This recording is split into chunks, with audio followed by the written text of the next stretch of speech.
question I get asked second most often is, what's the most unexpected thing you've come across in 25 years of researching generations? That one's easy. Half of what you have heard about millennials is wrong.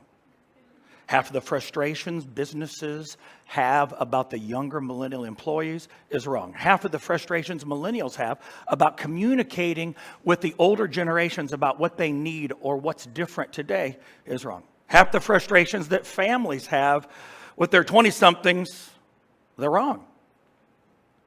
Not wrong because they're statistically inaccurate, although a lot of what we read or hear about the millennials, I don't know where it comes from. It has nothing to do with social science. But even the stuff that's social science correct, that's survey-based, half of it's still wrong. Gallup, for example, you can trust Gallup's research. They're doing a conference in a month about the millennials, and they are suggesting they are the least engaged generation in the workplace. While that's accurate, it's also wrong because it's not the millennials that are least engaged. It's a new life stage called emerging adulthood, and that's what's unexpected. This one, my friends, is a game changer. Because if it's the millennials, they're a problem that need to be fixed. If it's a life stage, it's a change that we need to understand and adapt to. And understanding that makes working together easier, and it makes being a father easier.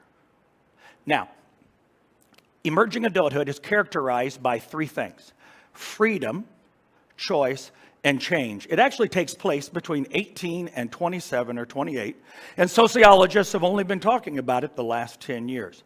Now, it shouldn't be so unexpected, because if people are living 20 to 30 years longer around the world, then there should be more life stages in there somewhere. And so we should have seen it coming, but only about 2% of the people I talk to ever have heard about it. How do we know it's there? Because when you ask people on surveys who are over 30, when does adulthood begin? Full adulthood, they say 28, 27. When you ask people under 30, when does full adulthood begin?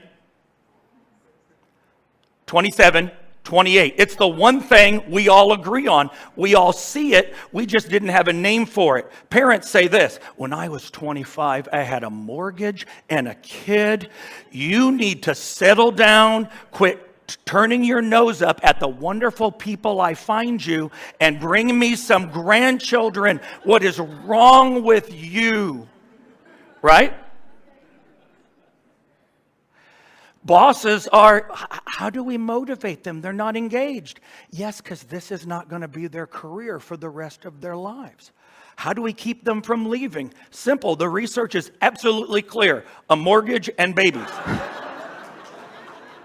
That's when the boomers settled down. They just had a mortgage and babies earlier as the first generation to experience emerging adulthood.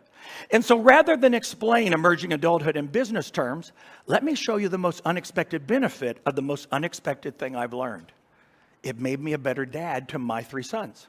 Now, I have a daughter, but she doesn't face freedom, change, and choice because she's only a sophomore in university, and she's going into medicine, which means her next 8 years are pre-planned for her.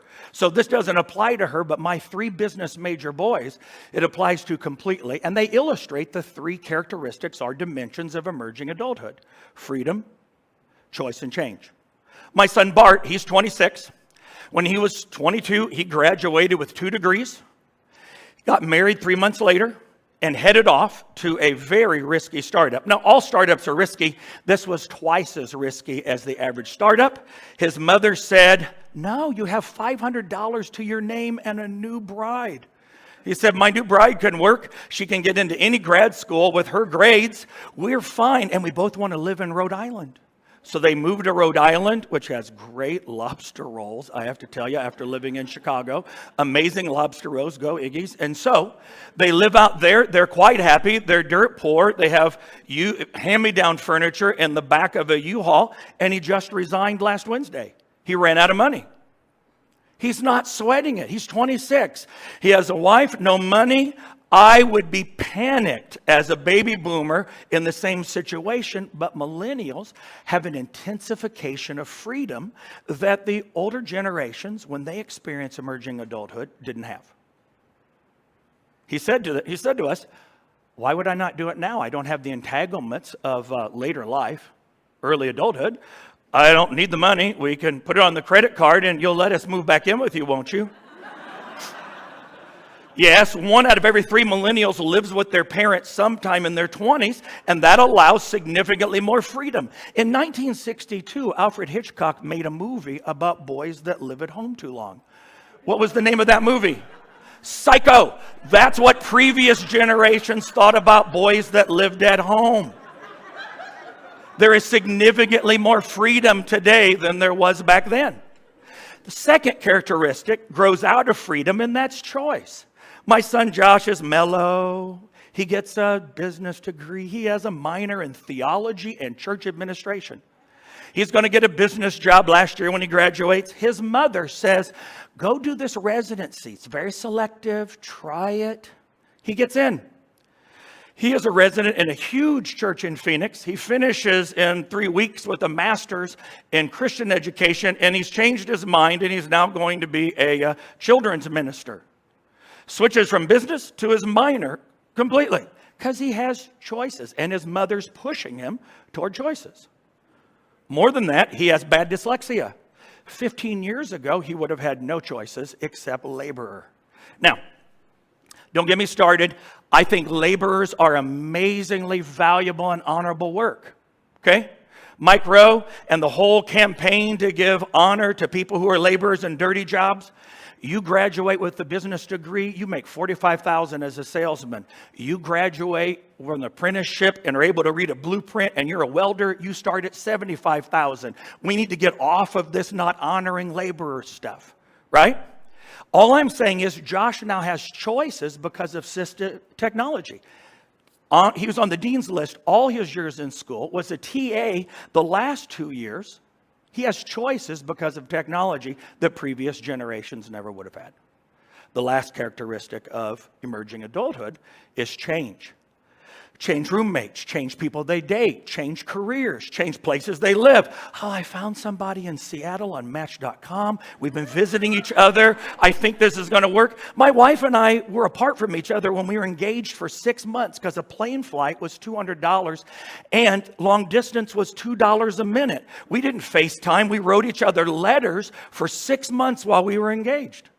They're FaceTiming. I think this is my soulmate. I'm going to go make this work. The boss is going, you're my best millennial. You can't leave. I was going to put you in the succession plan. Dude, come back. You can blame it all on me.